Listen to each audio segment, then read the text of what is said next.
السلام علیکم ورحمۃ اللہ وبرکاتہ۔ آج کا میرا لیکچر ہے ماہ رجب کی حقیقت حدیث کی روشنی میں۔ اسلامی سال کا 7واں مہینہ رجب ہے۔ وجہ تسمیہ: لفظ رجب ترکیب سے ہے جس کے معنی تعظیم کے ہیں۔ اس مہینے کی تعظیم اور حرمت کی وجہ سے اس کا نام رجب رکھا گیا، کیونکہ عرب اس مہینے میں لڑائی سے گریز کرتے تھے۔ رجب کے فضائل: جیسے شعبان، رمضان اور ذی الحج کی فضیلت ہے، لیکن رجب کا مہینہ ایسا ہے جس کی کوئی امتیازی فضیلت کسی صحیح حدیث سے ثابت نہیں ہے، سوائے اس کے کہ ماہ رجب 4 حرمت والے مہینوں میں سے ایک ہے۔ سورۃ توبہ کی آیت نمبر 36 میں اللہ فرماتے ہیں: بے شک اللہ کے نزدیک مہینوں کی گنتی 12 مہینے ہی ہے۔ اللہ کی کتاب میں جس دن سے اس نے آسمانوں اور زمین کو پیدا کیا ان میں 4 مہینے حرمت والے ہیں۔ محمد صلی اللہ علیہ وآلہ وسلم نے فرمایا: سال میں 12 مہینے ہیں، ان میں 4 حرمت والے ہیں، 3 مسلسل ذی قعدہ، ذی الحج، محرم اور چوتھا رجب ہے، جو جمادی الاخری اور شعبان کے درمیان ہے۔ یہ بخاری کی حدیث ہے۔ ان 4 مہینوں میں اہل عرب جنگ و جدال کو ناپسند کرتے تھے۔ ماہ رجب کی صرف یہ فضیلت ثابت ہے کہ یہ 4 حرمت والے مہینوں میں سے ایک حرمت والا مہینہ ہے۔ ماہ رجب کی رسومات اور بدعات: صلاۃ الغائب: اس سلسلے میں حدیث بیان کی جاتی ہے کہ جو رجب کی پہلی جمعرات کے دن روزہ رکھے اور مغرب و عشاء کے درمیان 12 رکعتیں مخصوص طریقے سے پڑھے اس کی دعا قبول ہوگی۔ یہ حدیث ضعیف ہے۔ یہ نماز بدعت ہے جس کا آغاز 4 صدی کے بعد ہوا۔ رجب کے روزے: حافظ ابن حجر کہتے ہیں رجب کے روزوں کی فضیلت اور کسی رات کے قیام کی فضیلت کسی بھی صحیح حدیث سے ثابت نہیں ہے۔ اس سلسلے میں جتنی بھی احادیث بیان کی جاتی ہیں وہ سب ضعیف اور موضوع ہیں۔ رجب کی 27ویں رات کی عبادت اور دن کا روزہ: عوام الناس میں یہ بات مشہور ہے کہ اس رات معراج ہوئی تھی، حالانکہ معراج کی تاریخ میں اختلاف ہے۔ نمبر 1، ایک قول کے مطابق ہجرت سے 1 سال قبل ربیع الاول 12 نبوت میں یہ واقعہ پیش آیا۔ نمبر 2، دوسرے قول کے مطابق 12 رجب کو یہ واقعہ پیش آیا۔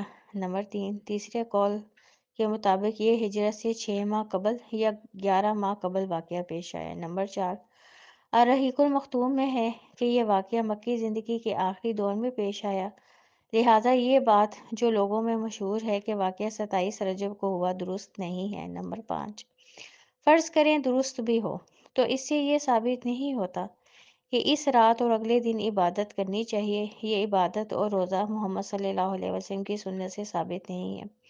اس لیے میں نے آپ کو جو 4 اقوال بتائے ہیں اس سے تو یہی ثابت ہوتا ہے کہ واقعہ معراج جو ہوا ہے وہ رجب کے مہینے میں نہیں ہوا تھا۔ اور فرض کریں جو لوگوں نے خود ساختہ یہ بات بنائی ہے اگر ہوا بھی ہو تو اس میں بھی پھر ہم نے تھورلی سیرت نبوی صلی اللہ علیہ وسلم کو اسٹڈی کرنا ہے، کیونکہ آپ صلی اللہ علیہ وآلہ وسلم کی زندگی میں جو جو واقعات پیش آئے نبوت کے بعد وہ سارا کچھ سیرت کی کتابوں میں مل جاتا ہے۔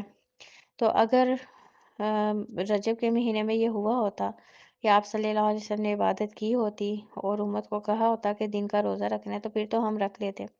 اس لیے آپ سب خود بھی تھورلی اسٹڈی کر سکتے ہیں اور آپ کو خود اس حقیقت کا پتہ چل جائے گا کہ آپ صلی اللہ علیہ وسلم کی سنت سے ایسا کچھ بھی ثابت نہیں ہے۔ رجب کا عمرہ: بعض لوگ اس مہینے میں عمرہ کرنے کو افضل سمجھتے ہیں، حالانکہ اس مہینے میں محمد صلی اللہ علیہ وسلم نے عمرہ نہیں کیا۔ محمد صلی اللہ علیہ وسلم نے اپنی زندگی میں کل 3 عمرے کیے تھے۔ پہلا عمرۃ القضاء ذی القعدہ 7 ہجری میں کیا، دوسرا عمرہ جیرانہ کے مقام سے ذی القعدہ 8 ہجری میں کیا، اور تیسرا عمرہ آپ صلی اللہ علیہ وآلہ وسلم نے ذی الحجہ 10 ہجری میں کیا، لہٰذا یہ عقیدہ بھی باطل ہے۔ آپ صلی اللہ علیہ وآلہ وسلم نے رجب کے مہینے میں عمرہ کیا تھا۔ رجب کے کنڈے: یہ رسم 1906 میں شروع ہوئی جب ہندوستان کی ریاست سامپور کے خورشید احمد نامی شخص نے داستان عجیب کے نام سے ایک قصہ شائع کرایا جس میں امام جعفر کے حوالے سے لکھا گیا: جو شخص 22 رجب کو میرے نام کی نیاز کنڈے دے اور میرے ذریعے حاجت مانگے تو ضرور پوری ہوگی، اور اگر نہ ہوئی تو قیامت کے دن میرا دامن ہوگا اور اس کا ہاتھ۔ اب غور کیجئے، جو رسم محمد صلی اللہ علیہ وسلم سے 1400 سال کے بعد شروع ہو رہی ہے وہ بدعت کے علاوہ اور کیا ہوگی؟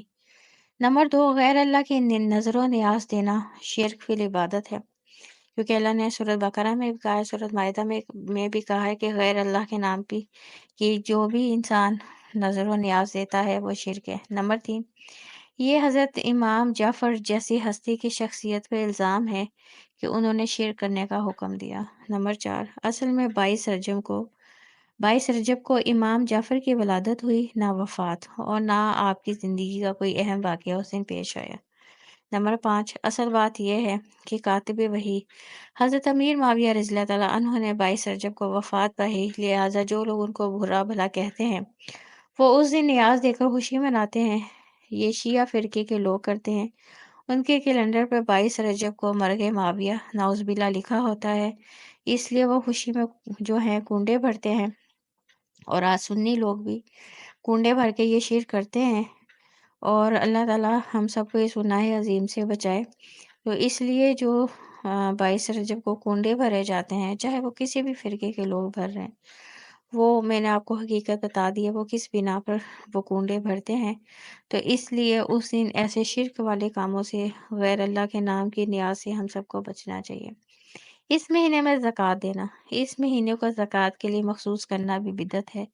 اس سلسلے میں قرآن و حدیث سے کوئی ہدایت ہمیں نہیں ملتی۔ حرف آخر، ماہ رجب میں مخصوص نماز پڑھنا، مخصوص روزے رکھنا، زکوٰۃ کا خاص طور پر اہتمام کرنا، عمرہ کرنا قرآن و حدیث سے ثابت نہیں ہوتا۔ اس سلسلے میں جتنی بھی احادیث بیان کی جاتی ہیں وہ ضعیف اور موضوع ہیں۔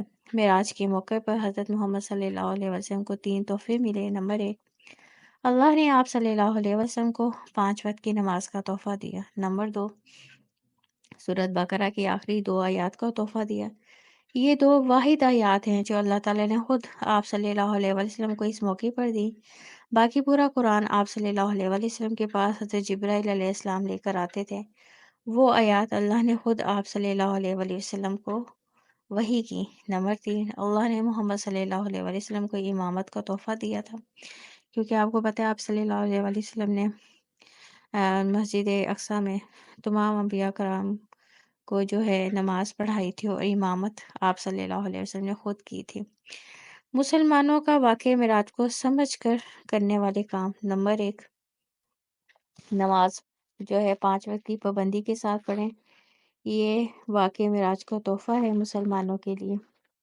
اس کے ساتھ سورۃ بقرہ کی جو ہیں آخری 2 آیات، ان کو سمجھنے کی کوشش کریں، ان کی تلاوت کثرت سے کریں، اس کی تفسیر کو سمجھنے کی کوشش کریں کہ ان 2 آیات میں سے کیا خاص بات ہے جو اللہ تعالیٰ نے خود آپ صلی اللہ علیہ وسلم کو تحفے میں دی۔ نمبر 3، واقعہ معراج کو ہم سب کو پڑھنا چاہیے، کیونکہ اللہ تعالیٰ نے واقعہ معراج میں آپ صلی اللہ علیہ وسلم کو جنت بھی دکھائی، دوزخ بھی دکھائی۔ تو اس لیے ہمیں جو ہے وہ کام زیادہ کرنے چاہیے جو دوزخ میں سے بچانے کا باعث بنے، اور وہ نیکیاں زیادہ کرنی چاہیے جو جنت میں لے جانے کا باعث بنے۔ اس کے علاوہ ہمیں کثرت سے توبہ استغفار کرنی چاہیے، اور قبر اور دوزخ کے عذاب سے پناہ مانگنی چاہیے۔ نمبر 4، شرک نہیں کرنا چاہیے، بدعت سے بچنا چاہیے۔ تو یہ ماہ رجب کی حقیقت ہے۔ اللہ تعالیٰ ہمیں صحیح قرآن و حدیث کی روشنی میں جو ہے ماہ رجب کی حقیقت کو سمجھنے کی توفیق عطا فرمائے، اور بدعات سے بھی بچنے کی توفیق عطا فرمائے۔ آمین۔ ربنا تقبل منا انک انت السمیع العلیم وتب علینا انک انت التواب الرحیم۔